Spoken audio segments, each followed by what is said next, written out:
Over the last 5 years, I've spent over 2,000 hours coaching high performing leaders. My clients are CEOs of tech companies, research scientists at universities, successful artists. They run the gamut. But what they have in common is that they're extremely high performing. They often have really impressive track records. But they also struggle with inner voices and self doubt and feeling stuck sometimes. And that ends up limiting them from showing up in the way that they want. That's why they seek out coaching. Our work together is about helping them develop agency, the freedom to show up exactly how they choose. To me, that's what all of this coaching, therapy, personal growth work is about. Not fulfillment or happiness or success, but agency, the freedom to show up in any given moment how we want.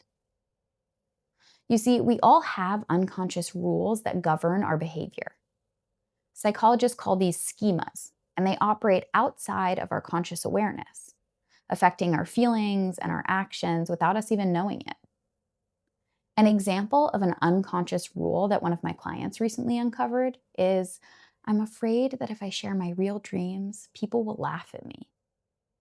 As a result, this client had been aiming low, pursuing a promotion at his company when he really wanted to start his own company, and he already had a big vision for it. Another example of an unconscious rule is, my creative ideas are silly. I can't pursue them because I need to be responsible. As a result, this client had grown unmotivated and withdrawn from their work. In coaching, we work to uncover these schemas and bring them into our conscious awareness. It's important to note that this isn't a purely intellectual process. It's an experiential one. If you've ever thought something like, I know that I attach my self-worth to my professional success, that doesn't change how I feel. You're exactly right, it doesn't. Because schemas live outside of conscious awareness, discovering one requires experiencing its fear in real time, which is what a practitioner can help you do safely. When you experience the fear associated with a given schema, you can follow it back to its root, which might not be, I attach my self-worth to my professional success, but something more like, wow, as I prepare for this meeting, I'm really feeling like if it doesn't go well, I'll be in danger somehow. Like I need these investors to think I'm smart and good so that I don't feel worthless. Can you feel the difference between those two? One is a vague intellectualization of a fear, and the other is the true specific fear itself. Becoming conscious of a schema is the first step in gaining freedom from it. Sometimes simply becoming aware of a schema can help your brain realize that deep down, you know it's not true.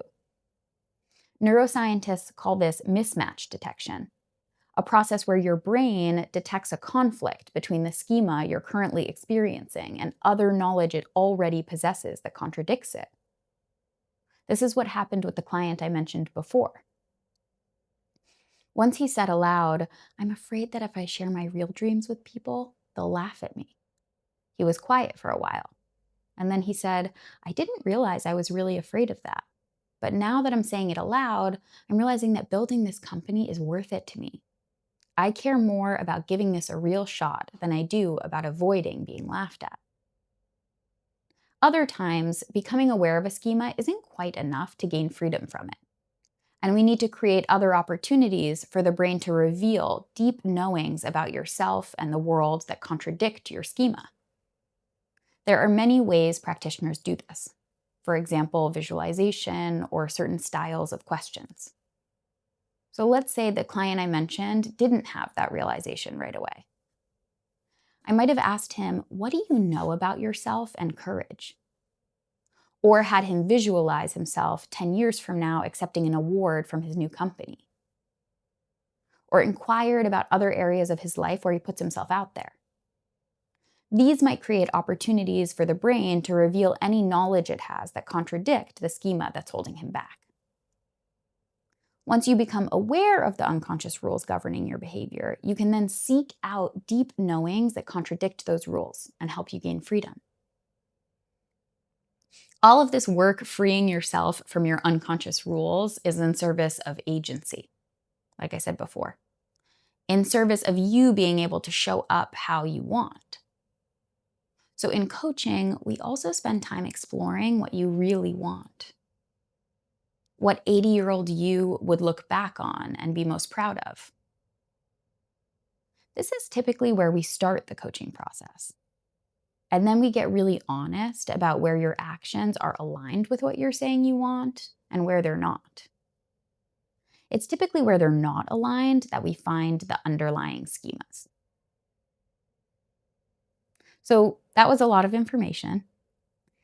In summary, the purpose of personal growth is accessing higher and higher levels of agency or freedom.